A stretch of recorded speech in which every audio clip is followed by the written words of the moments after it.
আজ তোমাদের সাথে শেয়ার করব পটল চিংড়ির রেসিপি। পটল চিংড়ির জন্য চিংড়ি মাছটা সুন্দর করে লাল করে ভেজে নিতে হবে। মশলার জন্য এদিকে আমি নিয়েছি পেঁয়াজ, রসুন, আদা বাটা, শুকনো লঙ্কা, সবগুলো ভালো করে পেস্ট করে নিয়ে কড়াইতে পরিমাণ মতো তেল দিয়ে তেলটা গরম হয়ে গেলে তেলে দিয়ে দিতে হবে সাদা জিরে। এইবার সাদা জিরেটাকে সুন্দর করে লাল করে ভেজে নিতে হবে। জিরেটা ভাজা হয়ে গেলে ওই তেলে দিয়ে দিতে হবে কেটে রাখা পটল আর আলু। তার মধ্যে একে একে দিয়ে দিতে হবে হলুদ গুঁড়ো। এবার হলুদ গুঁড়োটাকে দিয়ে ভালো করে সুন্দর করে এগুলোকে লাল করে ভেজে নিতে হবে। তার মধ্যে দিয়ে দিতে হবে পরিমাণ মতো নুন। এবার সুন্দর করে পটল আলুটা লাল লাল করে ভেজে নিতে হবে। পটল ভাজা হয়ে গেলে কড়াইতে একটুখানি তেল দিয়ে দিতে হবে সাদা জিরে। জিরেটা ভাজা হয়ে গেলে দিয়ে দিতে হবে কেটে রাখা পেঁয়াজ। পেঁয়াজটা সুন্দর করে ভাজা হয়ে গেলে তার মধ্যে দিয়ে দিতে হবে রসুন, আদা, লঙ্কা বাটার পেস্ট। এবার সবগুলোকে ভালো মতো করে কষিয়ে নিতে হবে।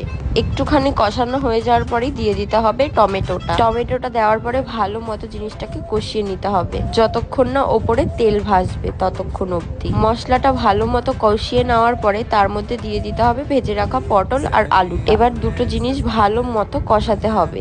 এদিকে সুন্দর করে কষানো কমপ্লিট করে দিয়ে দিতে হবে পরিমাণ মতো জল দিয়ে ভালো করে কষিয়ে দিয়ে দিতে হবে ধনেপাতা। এবার ধনেপাতাটা দিয়ে ভালো করে নাড়িয়ে চাড়িয়ে নিতে হবে। ধনেপাতাটা দেওয়ার পরেই সুন্দর করে এতে দিয়ে দিতে হবে ভেজে রাখা চিংড়ি মাছগুলি দিয়ে এবার ভালো করে এগুলোকে সুন্দর করে একসাথে নাড়িয়ে নিতে হবে। সুন্দর করে নাড়িয়ে নেওয়ার পর 5 কি 10 মিনিটের জন্য রান্নাটা ঢাকা দিয়ে দিতে হবে। যখন জলটা এই পরিমাণ মতো চলে আসবে, একদমই কষা কষা ব্যাপারটা চলে আসবে, তখন দিয়ে দিতে হবে গরম মশলা।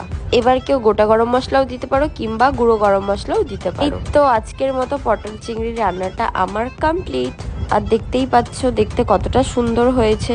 আর এটা দেখতে যতটা সুন্দর হয়েছে খেতে তার থেকেও বেশি ভালো হয়েছে।